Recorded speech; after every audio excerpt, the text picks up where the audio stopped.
And yep, we're live. Okay. Hey guys, Warriors NRL Fanatics here, back today with this 2022 New Zealand Warriors season preview. And the season's getting underway this weekend. We take on the Dragons on Saturday, but we're going to preview the season, upcoming season ahead.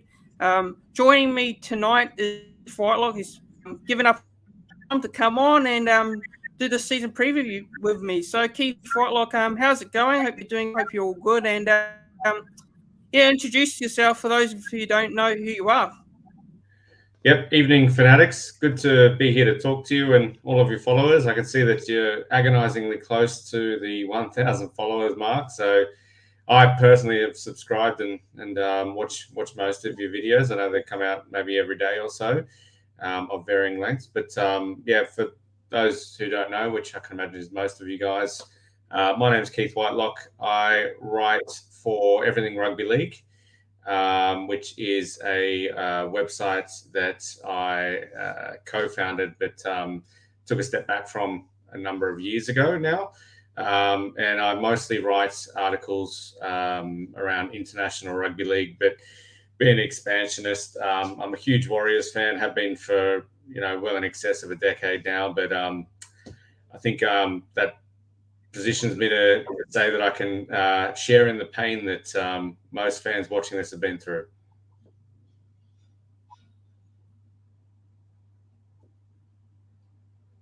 Yep. Good. That's good to hear. Yeah, in Australia, right?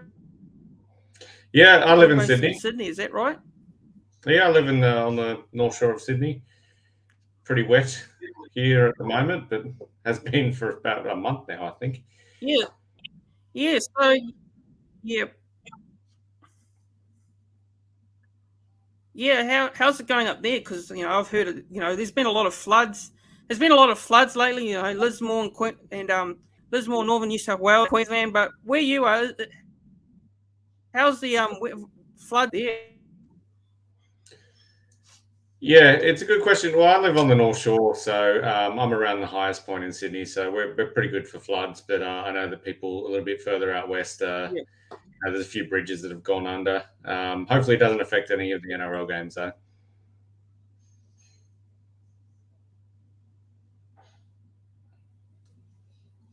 Yeah, fingers crossed.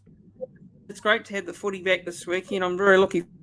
And just before we get into it, I'm just going to say hello to everyone in the live chat. Hello to Mox and Jack O'Hari, as well as the Manly rep as well, Manly fan. So it's good to see a Manly fan join as well. But evening, guys. Look, sorry guys for the bit of delay at the start there. I was supposed to start at 7:30, but I had some technical issues on my end, so apologies for that.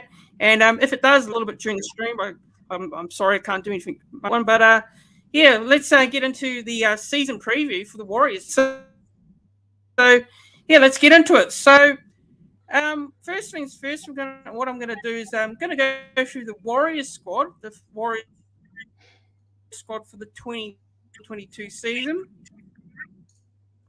and myself and Keith Whitelock's going to give our thoughts on the squad, and yeah, then we'll move on to the next thing we're going to talk about as well. So I'm going to get the New Zealand Warriors squad, and I'm going to go through it. The 30-man. So the Warriors 30-man squad for the 2022 season. I'll just get it up.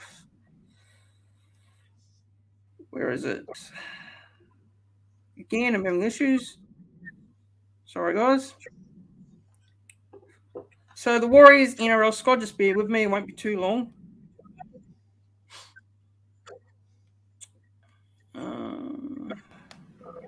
Actually, no, I'll just do it like this.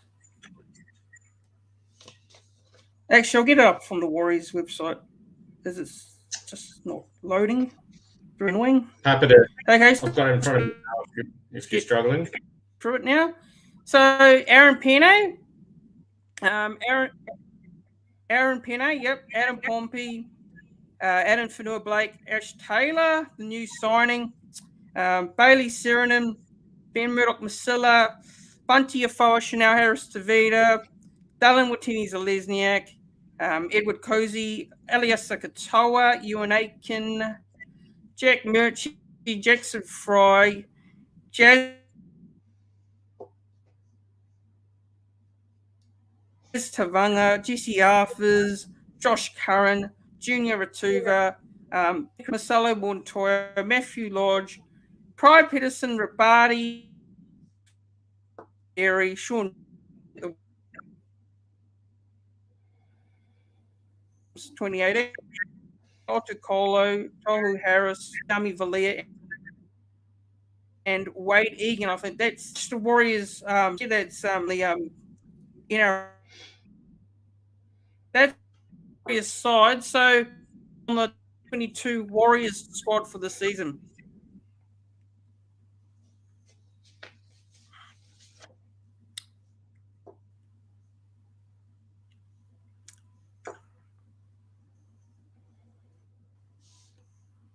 Sorry, Fanatics, where are you at?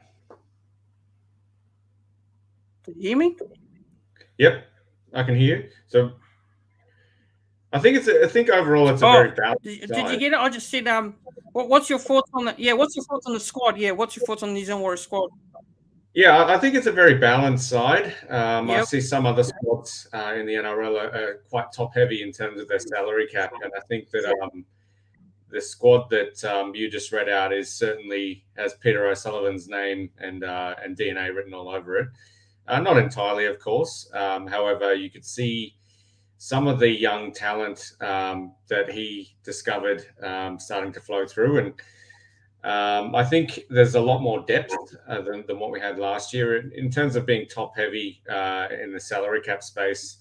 I think maybe what have we got? Adam Fanua-Blake, Tohu Harris, and possibly Matt Lodge. I believe are the top earners. I know SJ is going to be on around 450 or even maximum 500 or something. So in terms of where the money's going in the salary cap, I think it's primarily going on the forwards. However, I think it's a very balanced squad that adds more depth, and we're certainly going to need that. Who knows how COVID's going to affect 2022, but I'm very happy with it. I'm very optimistic about this squad. I think they can do something.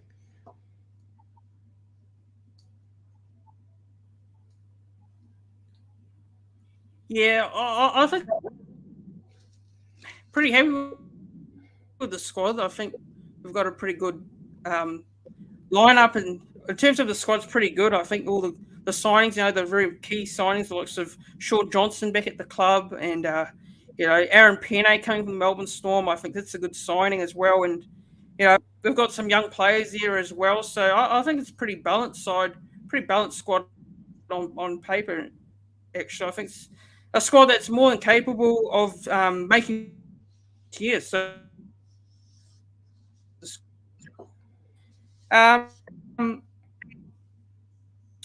young players to watch out for this. Keep an eye out for the.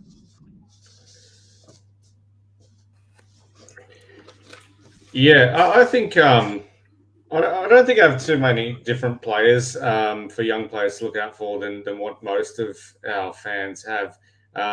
Daily Telegraph reporting that Viliami Valia is the favourite to start and partner Rocco Berry in the centres. So there's two of my young players to look out for right there. However, Jaden Corrigan seems to have come from nowhere as well. He's obviously more of a depth player from the Queensland Cup. I think he's came from the Northern Pride originally. And in terms of forwards, I've got I should say I've got Junior Ratuva in the backs there as well. A couple of these players, because the New Zealand league system isn't exactly as strong as what it is here in Sydney. A couple of these players do come from rugby union. In fact, a lot of them do. So they're having to learn the sport of rugby league almost from scratch. So it's a bit of a balancing act of when Brownie wants to actually plunge them into the week-to-week grind of the NRL. So some of them are in our top 30 squad, but some of them are not. Excuse me if I pronounce the name here wrong. Otukanakina Kepu, I think, is an absolute superstar of the future. I think he's got a lot of grunt up forward, and I can see that Brownie named him for that second trial squad in the top 17. So that I think he's that's a name that we'll see a lot of in the future, and his brother as well, of course. And the other one is Pride Peterson Rabati for me.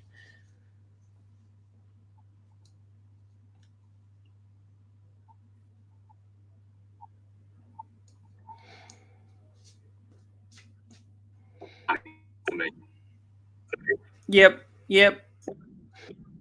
Sounds good. Yeah, for me, young players to watch.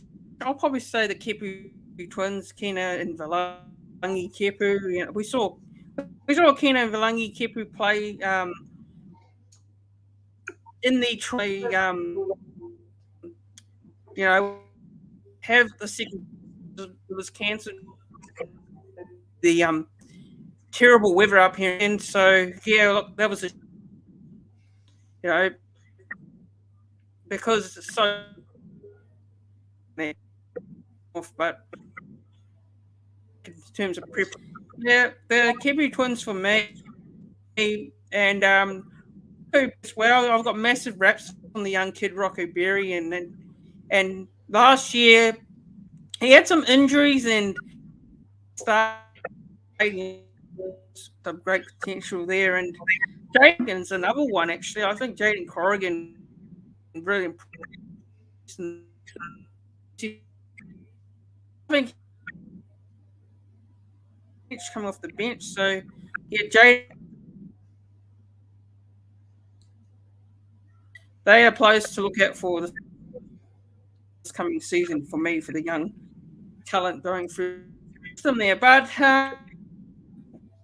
another one to players are under pressure and they need to step up more this year in terms of this season. Who do you think, Keith? Who would you go with that needs to step up a bit more, show a bit more to stay at the Warriors?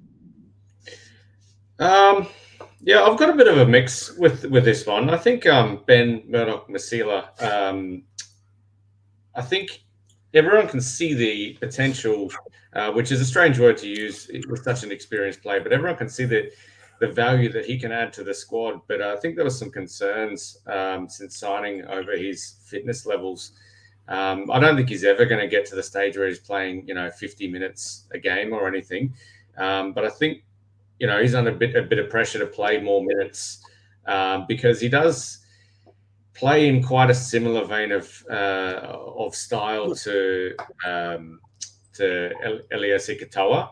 I think they can both offer reasonably similar things. I'm not saying they're identical players and styles, but you could swap one with the other. So I think Ben Murdoch-Masila is under pressure to prove his place in the best 17 for the side, particularly if Katoa really starts to hit the straps that we know that he can. And when he burst on the scene, there's very high hopes for him, and I think they'll be justified in the long run as well.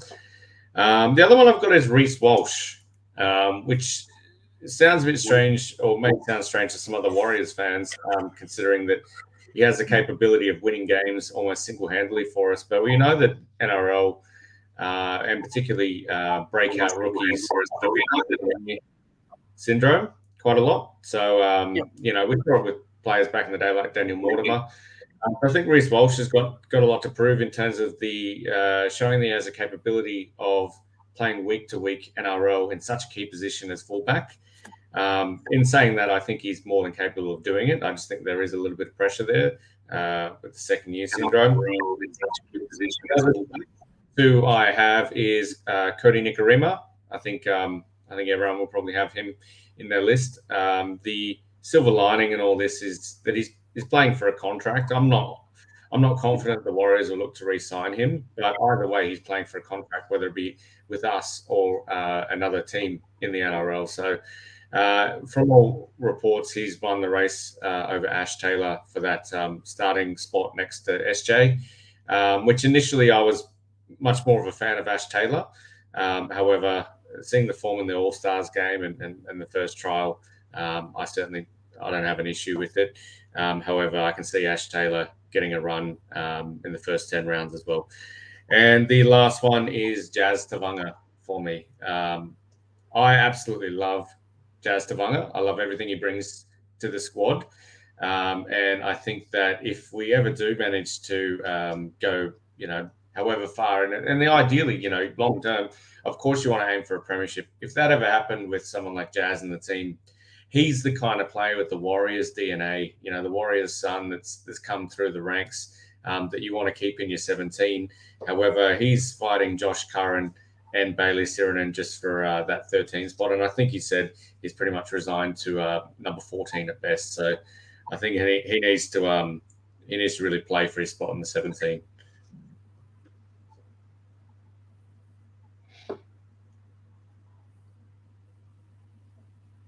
Yep. Yeah. Yes. That's pretty fearless. I reckon it's pretty fearless. Yeah. Before I get into my list, I'll just go through the chat here and see what everyone else says here. So Jack O'Hara saying this squad for over a decade should at least get a bad run of injuries. Jack O'Hara saying young player to watch is Valia, top prospect, tough, hard nosed with real talent. And he's also saying Brown should be using Corrigan to cover Walsh instead of missing CHT about, which I absolutely do agree with him on that comment, actually. I think, CHT's not a fullback for me, and there's a lot of talk around him playing fullback for round one. So, yeah, he makes a fair point there, Jack O'Hara, on CHT and, mucking around and playing in a different position, which I think is a big call for round one to play CHT in that position. It's a fair Jack O'Hara, it's a fair comment. Pressure this year, I'm going to go with CHT Tavita, but I'm just not long ago there. Harris Tavita, last year best season, and yeah, he wasn't consistent. Injuries that I think didn't help him, but there's a lot of rumors around at the moment. CHT probably won't be staying at the Warriors. A lot of talks, a lot of whispers. And there's talks that CHT's, going to go to the open market and might not remain at the Warriors next year.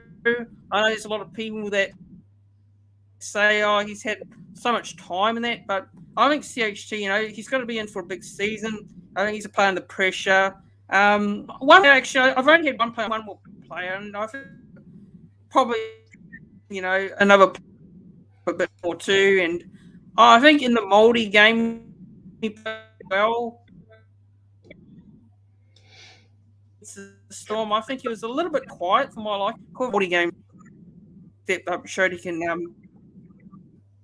start and be the play he can be. So yeah, I've gone with two potion, Harris Tavita and Cody.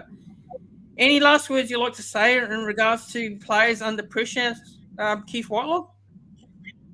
Yeah, just that, I don't think anyone will be surprised if CHT and Cody both are no longer at the club, next year.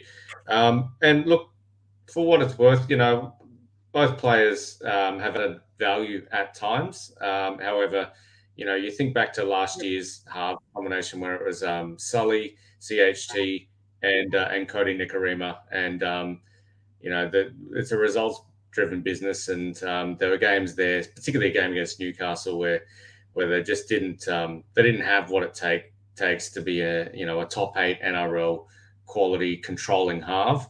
I think both of them would add value next to a controlling half, like SJ hopefully is for us. But last year the squad was looking at them to be the controlling halves, and that was the year for them to show that they do possess those capabilities. And with Luke Metcalf coming in next year, and who knows about Ash Taylor, I personally don't think it's the biggest loss in the world. Can't keep everyone, and as I said, they definitely had their opportunities to show more than what they did last year, and it's a results-driven business. So I don't blame the club for not jumping to re-sign them.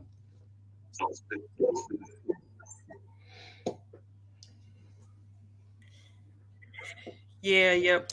I think with Chanel Harris Tavita, I think, I don't know. I just don't know if I can see him hanging around next year, because it doesn't look like the club keep him. But yes, not unless he reinvents himself as a as a There's a small lot of team. Australian clubs that could use a halfback and just the talent and the capability. So if he doesn't feel like he's, yeah, exactly, yeah. If he doesn't feel like he's, being used, and he wants to play somewhere else, I wouldn't blame him if he wants to go somewhere else personally. But I really would like to keep him. But if he wants to play somewhere else, where his future lies. Ash Taylor is an interesting one because I think Ash Taylor, if the Warriors go back to New Zealand next year, I don't think Ash Taylor will hang around.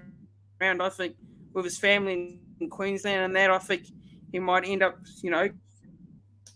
just to wrap that up, on to the next thing. Warriors Player of the Year for this year. Who do you think is going to stand out and be the Warriors Player of the Year this season?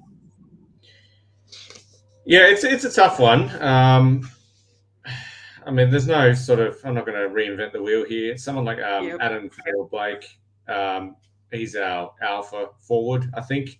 Although to have Matt Lodge there as well is certainly a blessing there. But I'm going to go conservative with my answer on this one. I'm going to say Adam Blake, but I sentimentally hope Sean Johnson as well. I know a lot of fans are quick to dismiss his run of injuries and easily predict that he's only going to play a handful of games. I certainly hope not. I think he can get, I hope he can get more than 15 games in this year. So I'm going to go with our boy SJ in there for in the running for Player of the Year. So SJ or Adam Blake, but there's rumours that Tohu Harris could be back substantially earlier than everyone thinks. I think it was Bloke in a Bar's podcast today who said that Rugby League Guru said he was talking to the NRL physio, and he wouldn't be surprised if the Warriors named Tohu tomorrow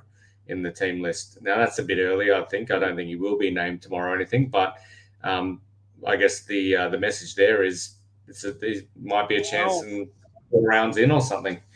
So round 8 is when he's expected back, but I think I'm expecting a lot earlier than that with the messages coming through. Yeah, I saw a tweet about that earlier today, this afternoon, actually. I think, you got to not risk Tohu Harris. If he's not fully fit, you don't rush him back straight away. That's the way I see it personally. I think, he's a player that we really need for the whole season. He's a red player and great to have back. But I wouldn't get straight for round 1 if he. So I don't know if he will be named on Tuesday afternoon for Teamless Tuesday. But yeah, it's very interesting in regards to Harris and that news. It'll be very interesting.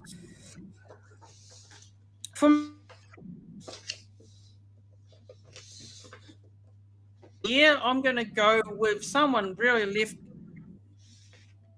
This might be a surprise to with Elias Katoa. Now, it's preseason. I think he's looking a lot fitter, a lot bigger this year. I think probably not the year he wanted to have. Elias Katoa, he's only young. Don't get me wrong there, but I think he was consistently in and out of the side quite a lot, Elias Katoa. So I think his best footy again, like he was in that 2022 season where he was rookie. Well, it was close to Rookie of the Year, but it came to Noah Brown Rookie of the Year, but he had a good rookie season nonetheless. So I think if you're looking at his combination, that's going to be a very crucial combination with Josh Curran, Johnson, and Rhys Walsh. I think if you look at that as a combination, I think that'd be a pretty good combination, pretty dangerous combination. But I've gone with Elias. I think a more prized selection to a lot of people, but I think if you looked at his preseason trial against Melbourne, I know it's only a trial game, but I think he looked pretty promising and he looks pretty fit and going to be a young player to show his true potential. So Elias Katoa for me, player of the year for this year. But there's other players like Sean Johnson could step up, maybe a Dylan Tini-Zalesny, possibly. There's other few special mentions to those guys. So I've gone with a left-hand field sort of combination there, selection there, but with Elias Katoa. So moving on now to the next thing is, where do you see the squads for the season, Keith? Strengths and their weaknesses. Yeah, it's a good question. I think our forward pack is super strong. I think there's a few monsters in there, and it's a good mix of experience, the forward leaders that we've been missing in the past, and some really good up and coming talent. Like you touched on Katoa just before. I heard a rumor that I don't think it's too much of a rumor. I think it's a given.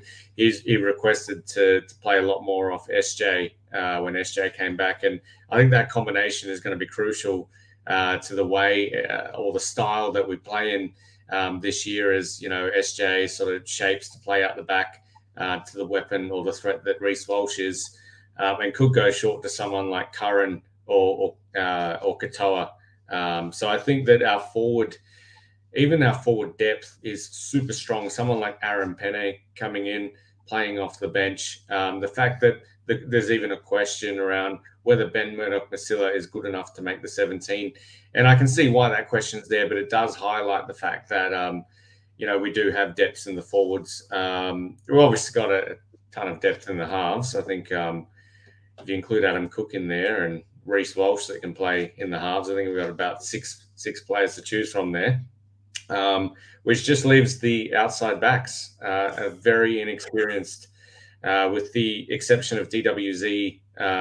You've got very few games of NRL experience. If you name Berry and Viliami as your centre pairing, that's a couple of rugby union boys played only a handful of rugby league games.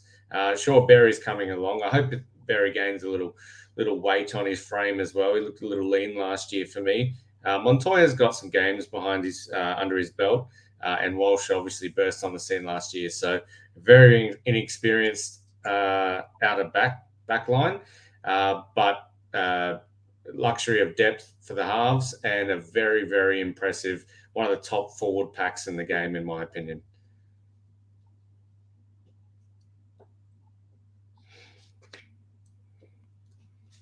Yep. So just going through to here, Levi Hawkins.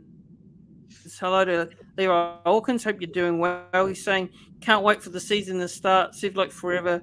Been waiting. Let's go Warriors, loyal to the sword. J.K. Harry's saying, I hope Sean Johnson gets Player of the Year. We'll be in the finals. And another comment here from J.K. Harry saying, weaknesses, dummy half and Coach Brown, youth, inexperience, and the outside backs perhaps. So, yeah, interesting. Fair comments there. For me, the squad's weaknesses and strengths for me, probably the four-pack, Blake and Matthew Lodge and Tohu Harris, and you got Bailey Seranen, you got Elias Katoa, and you got Josh Curran as well. And you look at Josh Curran's year last year, he was probably the most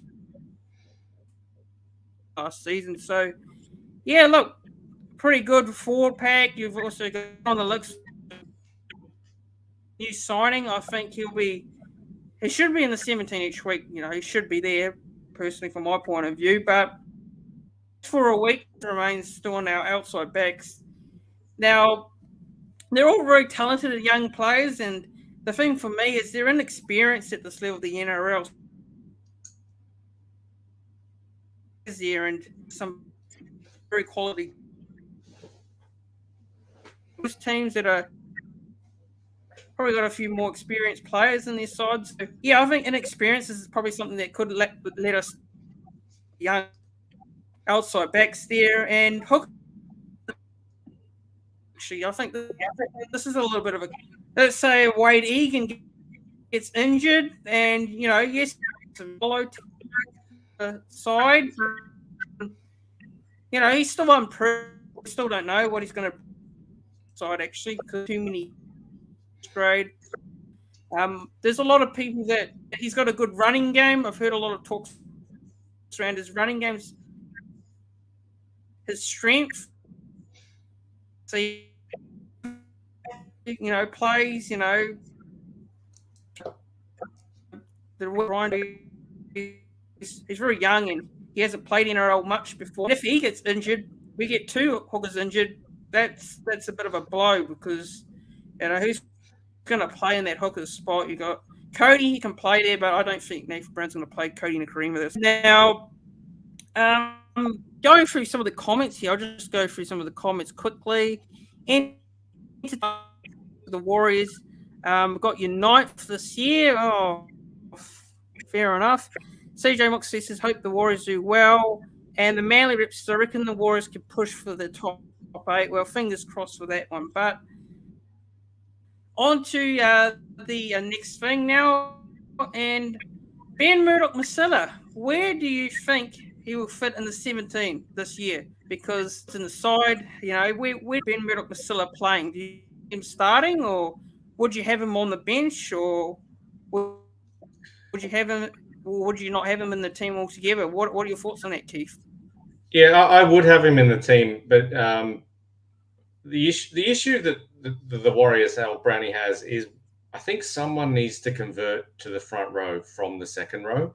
And looking at the size of Ben Murdoch-Masila or Tohu Harris, for example, one of those two, I don't think Katoa, although he could make the conversion, but I don't think you want to mess with his development at this stage. I think that if Ben Murdoch-Masila is going to be in the team, maybe he needs to swap to the front row, or Tohu needs to swap to the front row as well, because Aitken seems to be have nailed down that one of those second row starting spots. We've got Katoa in second row as well. If Tohu plays second row, you got Curran at lock, and then someone like Jazz or Bailey Siren at 14. I just think that coming off the bench, who are the front rowers? Bunty isn't actually in my 17. Very, very close to it. Although my front rowers would be someone like Penne off the bench, Lodge, Adam Fanua-Blake, and I would actually look to convert someone like Ben Murdoch-Masila into a front rower or Tohu, because I think they add more value than Bunty in terms of being in the 17 for the course of the game, the full 80 minutes.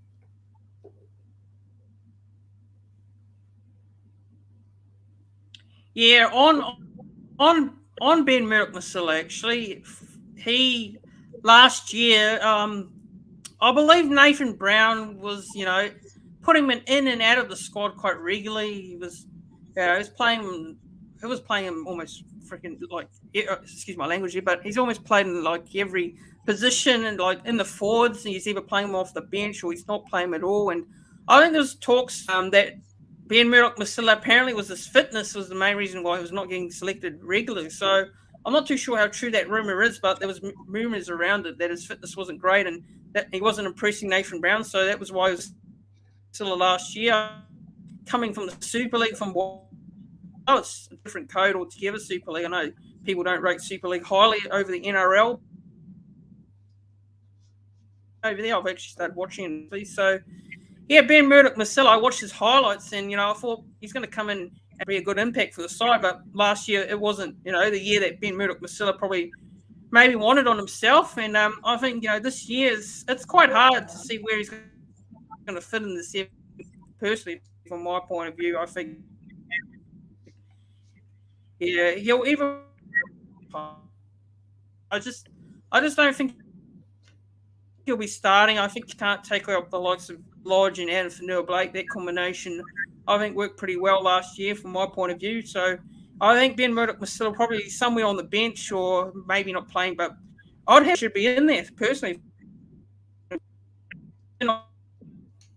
Next thing I'm going to talk about in this preview is what are your expectations on playing style and defense here, like in terms of the team and defend? What is your expectations for the Warriors this year in regards to that? Yeah, as I briefly touched on before, I expect Sean Johnson to certainly control the attack, and I think he'll benefit from having the attacking weapon that Rhys Walsh is.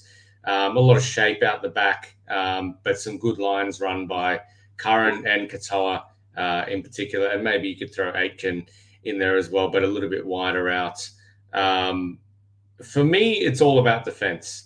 I don't think we'll struggle too much to score points. I think we've got a lot of good attacking players, and I think that our forwards are big enough to really punch through the line. I just don't know whether Wade Egan is good enough to take advantage of our forwards punching through the line. I haven't seen too much of a running game from him, but as I was saying before, for me, I can't recall a time last year where I was confident that the Warriors could defend their line. So it seemed like every time a team got down in the attacking zone, the Warriors capitulated more often than not. So I want to see some real pride in defense, and attack can come, after that. But everyone knows that defense keeps you in games. So I really hope we've worked hard over the off season, because defense is an energy thing most of the time, and it's an attitude thing.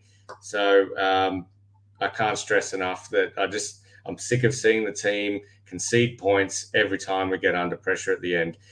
Even if we have all the momentum up the other end and are scoring tries, if we haven't been tested on our own line, then you're never confident that the Warriors will win. And I think that's why the Warriors fans are so burnt by teams coming back with all these miracle wins that seems to happen to us all the time, because you just know that it doesn't take too much for the other team to get down the other end of the field, and we just can't seem to communicate in defense. So I'm looking for a defensive game, because I don't think attack is a concern with the Warriors squad of 2022.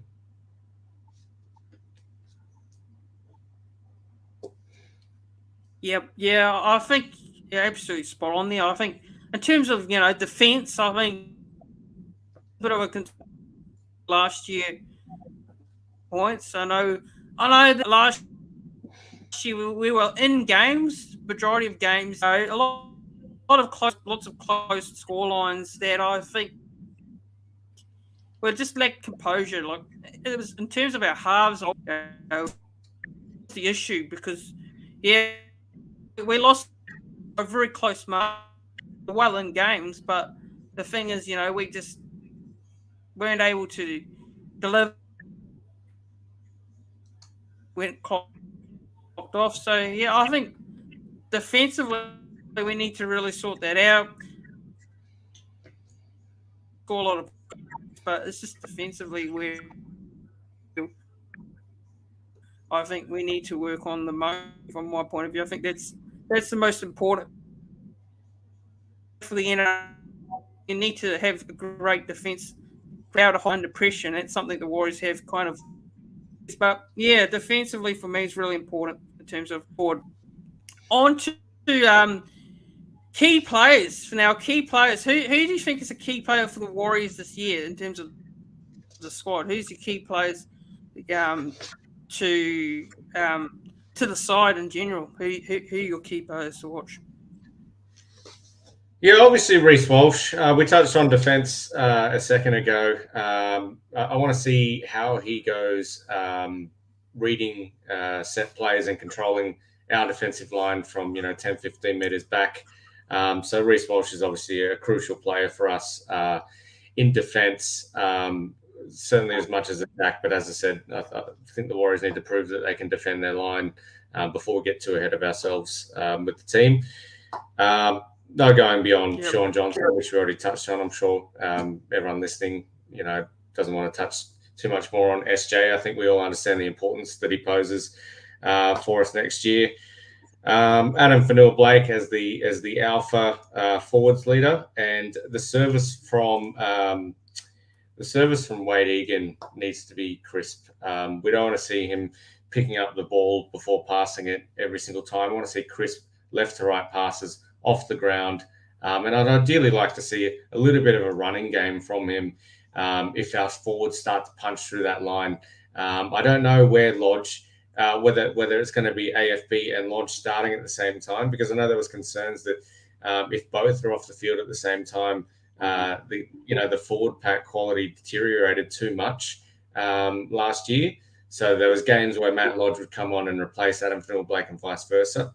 If both those guys are out on the field at the same time, we need to see someone like Aaron Pane or if Bunty's in there, really step up and make sure there's not this big drop off in forward intensity if those two go off the field. So Adam Fanua-Blake, obviously Sean Johnson, Rhys Walsh for the defensive reads I want to see, and also Tohu Harris. So no surprises in that list.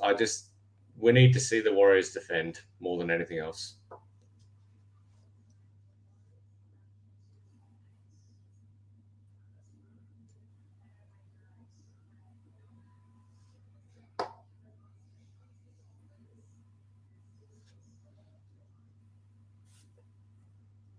Yep. He probably looks of Rhys Walsh, Tohu Harris, pretty much a 4-pack. Looks of Adam Fanua-Blake, because even though there's a lot of people that aren't waiting and facking game, more of his running game, but I think he's a player that, defensively is pretty solid as well. So yes, he can improve on his attacking game, his running. Key player. Then you got Rhys and as well. Yeah, those are my key players for the Warriors for the. On next question. This is a question more like it. What would start of the season game? So how many wins say as a pass mark at the start of the season for the Warriors? Yeah, I can't remember a season where the start has been so important. I know that sounds a bit strange considering the start is always important, but I don't think we leave Queensland for the first 5 rounds, and it's you can really break the season up into almost quadrants, really, and you can tell if we don't win more than we lose in the first 5 rounds, we're in for a long season, in my opinion. We've got the Dragons on the Sunshine Coast, which is a home game for us. But then we travel down to the Gold Coast. I assume there's no flight travel there, of course, just a bus. Then we play in Redcliffe against Brisbane. And then we've got Cowboys in Redcliffe as well. All teams that, if we realise our potential, we really should beat those teams in reality. Whether we do or not, only time will tell. But the squad that we were just talking about has the capability of beating those teams, and they really should be accounting for those teams, in my opinion. Because after that string, we've got the Roosters, the Storm, the Raiders, the Sharks, and the Rabbitohs. So if we don't win at least 3 of the first 5, ideally 4, whether that happens or not is another story, then I finish our season after that. It's an absolutely crucial first 5 rounds, and there's no excuses because there's no travel involved. And apart from the suspension of Lodge and Walsh in round 1, and the exception of Tohu, we've got enough players to really put most of those teams away, I think.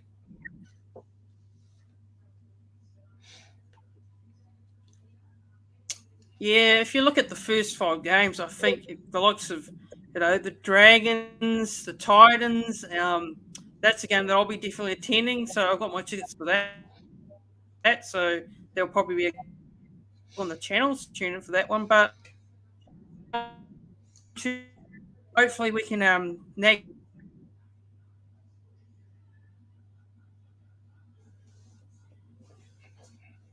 Yeah, if you look at their first 5 games, I think they're all quite winnable games. Actually, I think for me, I think he's going to say, as I'm off the screen, I'm back. I'm back now. So I'll say 5 from 6 would be an ideal start to the season. I think if we can nag those early wins, for me, I think it'll bring a bit of confidence to the team going into the rest of the season. But, if we start the season really poorly, let's say we're 0-5 or, 0-6, I think, that's a bit concerning. And the fact that the Warriors are, and I'm not saying this is an excuse, I think it isn't an excuse this year, but maybe that could come into play a little bit, play on their minds. But at the end of the day, I think 5 from 6 would be an ideal. 5 out of 6 is not too bad. Fingers crossed, at the back end of the season, we can play those games at Mount Smart Stadium. I really hope so. But Any last things you'd like to say about that? Also about Mount Smart Stadium. What are your thoughts on that too, with regards to the Warriors potentially playing some games back at Mount Smart Stadium if it happens? Yeah, I think we will get back to Mount Smart Stadium, and I think it'll be that Tigers game. I think the world's pretty much learned to live with COVID-19. It's, dare I say, endemic these days. Unless Jacinda obviously backflips, Yep. which is a possibility, of course, a big possibility. But I'm going to be an optimist in this. I'm going to say we are going to play those 4 or so games at Mount Smart, and it will be one of the moments of the season when the Warriors return to Auckland and play the West Tigers. In fact, I feel sorry for the West Tigers on that day, but it's just the type of game we'd lose, isn't it? Unfortunately. But yeah, I think we'll get there. And I think that next year will be a fair amount of away games played in New Zealand as well. As I said, I'm being optimistic, but I think that to relaunch the game in New Zealand, as Cameron George was saying, I think it was This Warrior's Life during the week, he would love to see all games played in New Zealand in 2023. Now, all games is a big ask, but I think we'll play the majority of our games in New Zealand in 2023. I'm very optimistic about that, and I think we will play the 4 or so games at Mount Smart this year. Not the Panthers one, of course, but the others. Yeah. It's a shame about the Penrith game because I thought that would be a great game to kickstart the Warriors' return to Mount Smart Stadium. It's going to be played during the Origin period though, so there wouldn't have been the lots of Nathan Cleary and all the Origin players playing. So even though that wasn't going to happen, I think it still would have been a good way to away. But unfortunately, it got cancelled, and the Warriors will be playing Penrith up here instead. So, but hopefully, fingers crossed, play some games at Mount Smart Stadium, which I get a good crowd because last year there was a lot of the Bulldogs were going. Unfortunately, that didn't happen, and everyone was sad about it. So, yeah, fingers crossed we get a game at Mount Smart at some point during the season. I really hope we do. So, my fingers are crossed for that. So, yeah, moving on now to the next topic, and this is something you brought up actually. Is you wanted to talk about this, the best Warriors 1 to 17 teams. So, what is your best Warriors 1 to 17 fully fit for this year? What is your best 17? Yeah, I'll start with the backs, and then you can obviously get yours in as well. Rhys Walsh, obviously a fullback. DWZ at number 2. Yep. Rocco Berry at number 3. I've actually got Jesse Arthurs at number 4. I know that might not be the most popular choice, but Viliame Vailea and Rocco Berry in such a crucial defensive position as centres. I think it's worth the gamble on one of them, but maybe both of them might be too much at the same time. However, the Daily Telegraph is reporting that Viliame will be. It's looking like he'll be the centre pairing with Rocco Berry for this weekend's game. I do not have an issue with that whatsoever. However, if I chose the team, which obviously I'm not, I'll play it safe and go with Jesse Arthurs at number 4. Marcelo Montoya at number 5. I never thought I'd say this, but Cody Nicarima at number 6, and Sean Johnson at number 7. Although even just last week, I was much more of a fan of Ash Taylor at number 6. But I'm going to go with Cody. How about you?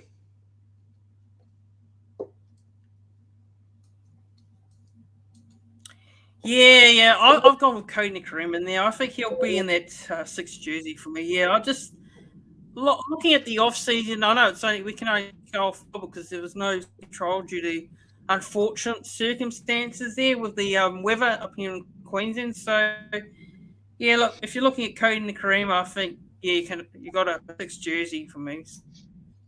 So it's where I'll see them playing in the halves there for me.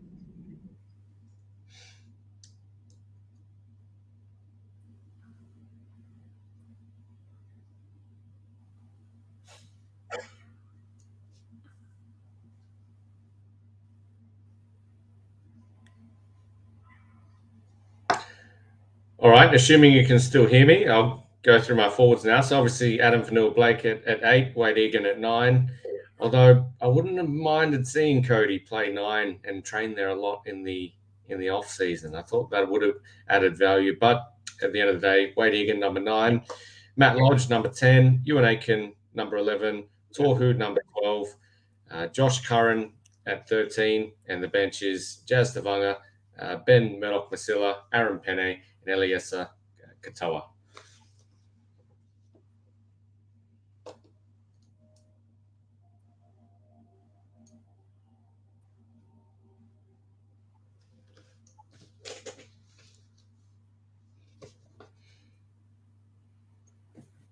Yeah. So, from my Warriors 1 to 17 team now. So, fullback, obviously, I've gone with Rhys Walsh. On the wing, I've gone with Dylan Watini-Zelezniak. On the other wing, I've gone with Marcelo Montoya. In the halves, I've gone with Sean Johnson and Cody Nicarima. Of hooker has got a lot of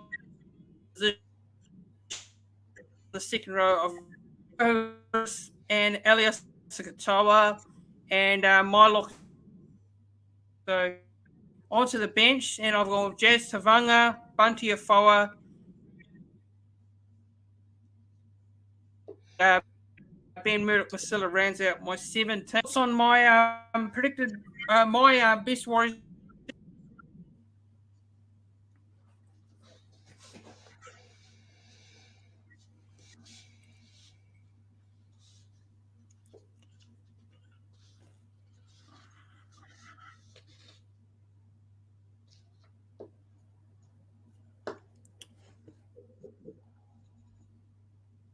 Yeah.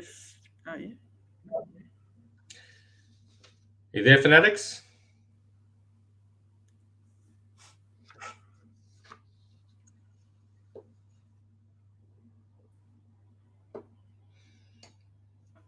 I'll repeat it again.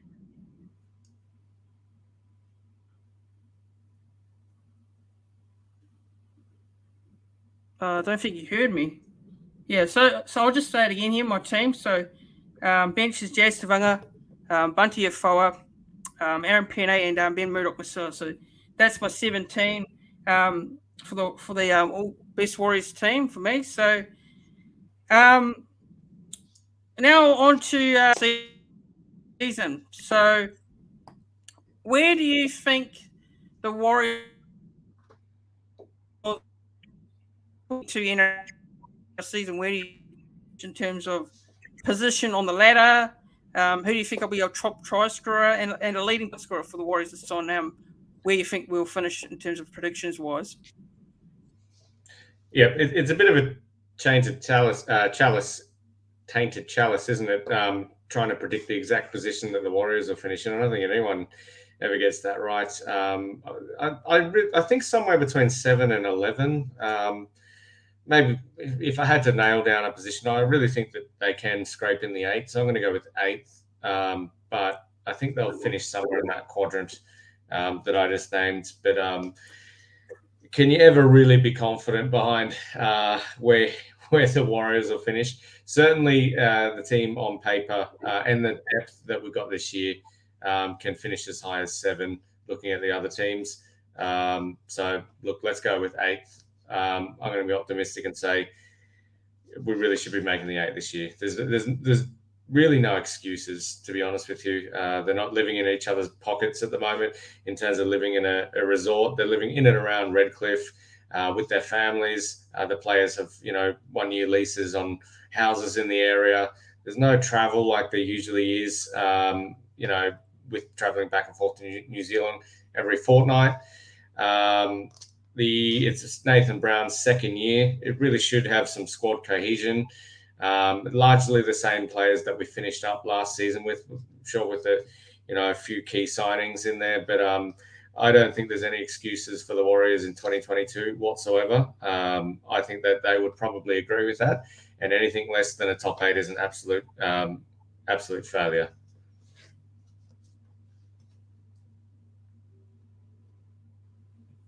Yeah, well said. But for me, I'm going to say Warriors probably 7th, but I'm going to go with 8th. Personally, I think that's where I had them in my NRL predictions for the season. So I go with 8th.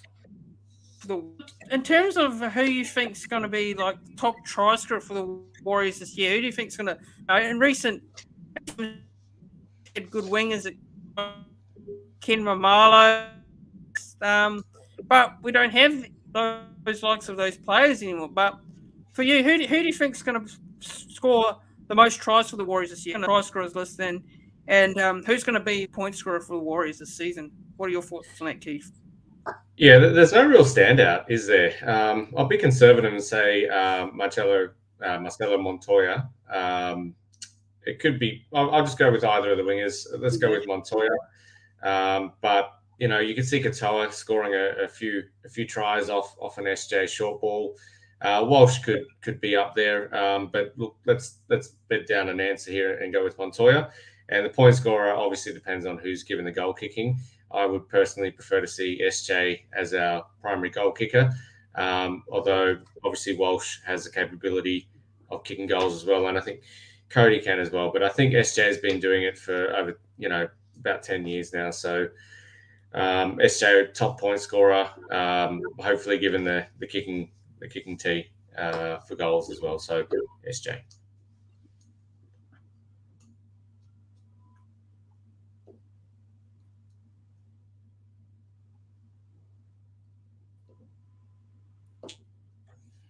Yep, yeah, I've gone with Rhys Walsh. I think Rhys Walsh to be the top try scorer. It's hard to say who's going to top try.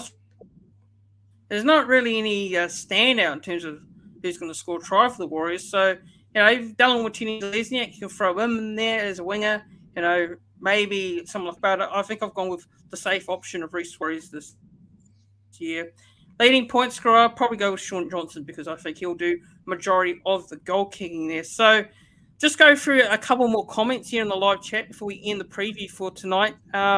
Jack O'Hara's saying here that Arthurs as a lone player should just be a backup for better develop Valia for the future. What are your thoughts on that comment from Jack O'Hara there?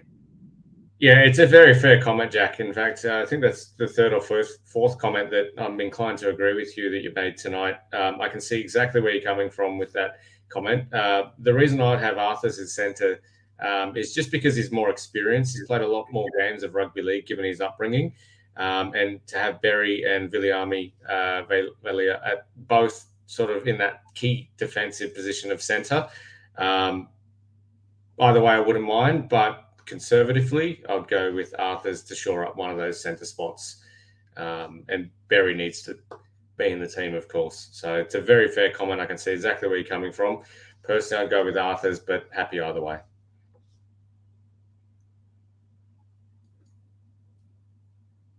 Yeah. I personally think that with Jesse Arthurs, I'm not really sold on him personally. From my point of view, I think if you look at the trials against Melbourne, I know it's only trials like I said previously, but I don't think he really stood out for me.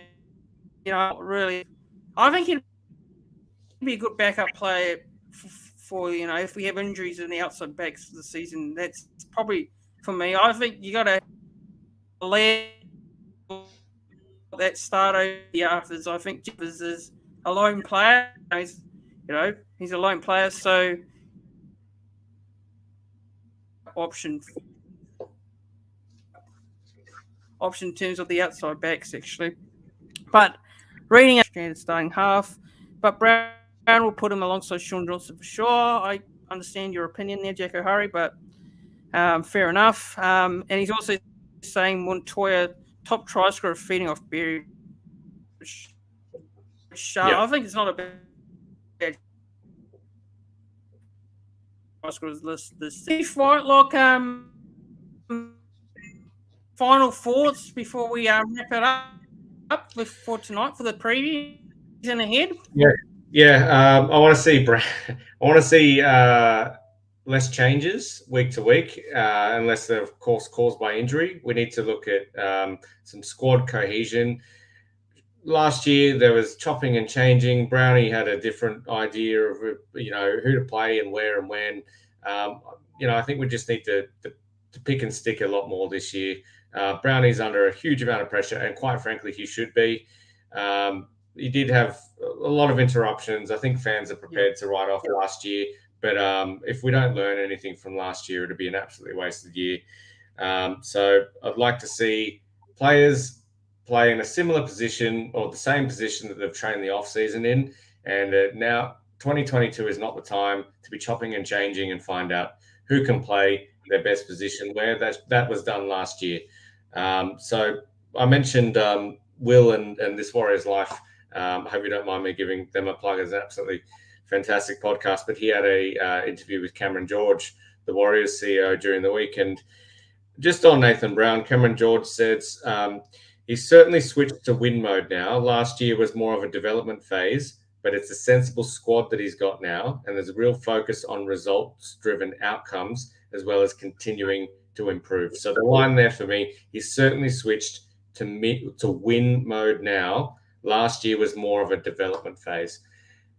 I couldn't agree more. I just hope that we actually see it, because fans are tired of mixing this, that, and the other.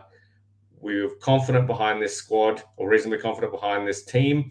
We've got a great best 17. Let's play them where they trained in the off-season, and Brownie and the rest of the squad will be judged on wins. It's a results-driven business, so let's see those results.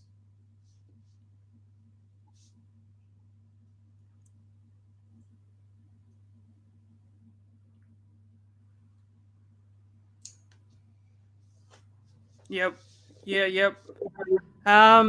Just reading his comment here. Live chat says Blade AKL says Montoya and Ratuva should be our starting wingers, first wingers in the league. Berry and Dylan Wattine's there's a Lesniak in the centres. He seems similar to Vinny Varley, actually. So yeah, that's an interesting comment there. Yeah, look, I think Junior Ratuva, I don't know. I think personally, I just don't see him starting for me. So, look, he showed a bit of promise in that trial against the Melbourne Storm, coming off the bench for a few minutes. I just don't. I think.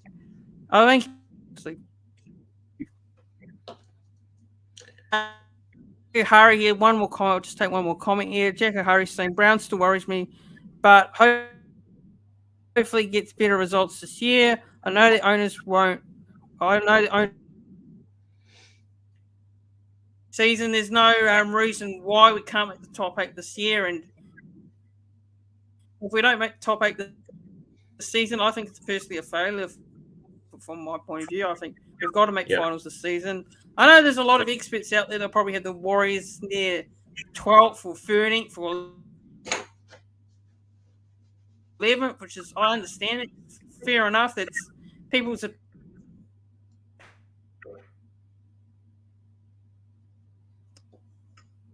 I personally have full belief can have a good season. I know every year we say it, every year Warriors supporters say that down, but I personally believe from my point of view, I think we can make finals this year with the squad we've got. But it's all dependent on how we play on the field, whether we be consistent every week. So yeah, that's just my thoughts on it altogether. But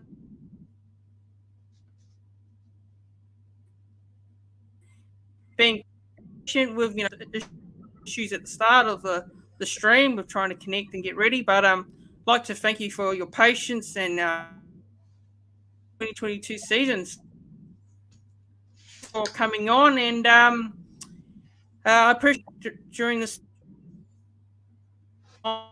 So, any final thoughts and things you'd like to say before we go quickly? Just end on, I think we will make the 8 this year. It's easy to be pessimistic about the Warriors because most fans have been burned so many times. There's no excuses this year, and we shouldn't cop any excuses as a fan. Obviously, squad's making all the right noises. And I'm looking forward to what I think will be a much better year than last year. So future's bright for the club. A lot of disruption last year. Hopefully we learn from it and focus on defence.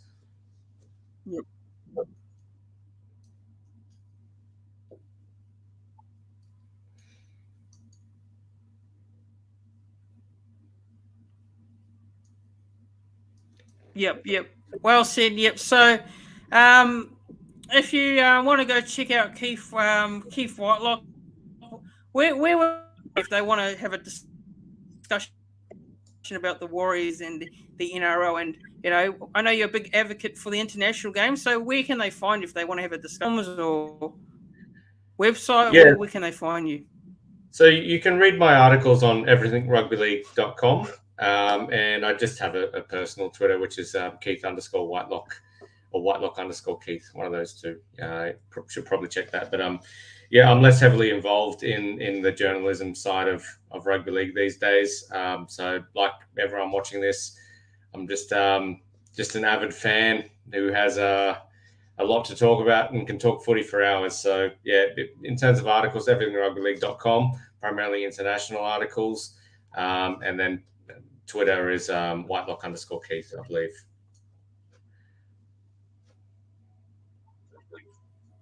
Yep. All right. So yeah, I'd just like to thank all the viewers for tuning in and watching, and being a bit patient with my issues with the stream earlier. And if there is a bit of that as well, can't do too much about that, unfortunately. But just like to thank the viewers for watching and tuning in and commenting and tuning in for the preview tonight, actually. And thanks guys for watching. Don't forget as well, if you're new to the channel, I'd appreciate you guys if you subscribe, hit that subscribe button. Subscribe to the like the stream, like the video back if you're watching it back, and comment back if you are watching it back later on. So yeah, do all those things, and thanks for tuning in. And I'll see you guys all tomorrow for another live, or tomorrow for a video on the channels. All right. Thanks, Fanatics. Good to talk.